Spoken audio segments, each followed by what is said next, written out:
David, our son, who's 3, he was diagnosed with Wilms Tumour last summer. David had just a big belly, and so we thought it was a GI issue.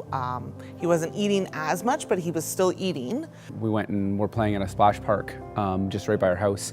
And David was running around in the sun and wearing his bathing suit and stuff, and we're like, his belly looks really distended today. They took a look at it. They didn't seem too concerned, but they're like, hey, since you guys are concerned, let's book an ultrasound and an x-ray and take a look at it. We went to the ultrasound, and one side was totally normal. They started looking at the other side, and immediately I could tell that there was something wrong. We went to the doctor, and the doctor said, I'll talk to you about the blood results afterwards, but he has a tumor in his stomach. Even we didn't really, we certainly didn't expect what it ultimately was. And then you're instantly into a whirlwind of things, right? Like you do an ultrasound, you're in a doctor's office an hour later, then you're doing an emergency CT. It's scary, it's devastating. There's been a few things that have been absolutely horrific to learn. And one of them is that all of the drugs that David's getting, we learned that they're all from the 50s. There hasn't been anything new that they've been able to add in.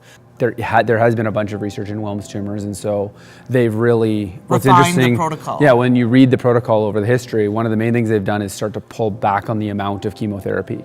They've been reducing it. The other thing is David's particular form, they found kind of the right mix of things to really improve that survival rate and the chance of it coming back again significantly. And one of the reasons why we've gotten involved with Believe and this event, and Believe generally, is the need for funding that we're starting to see for childhood cancer research. The trickle-down effect of actually developing something for these children requires a ton more funding, I would think.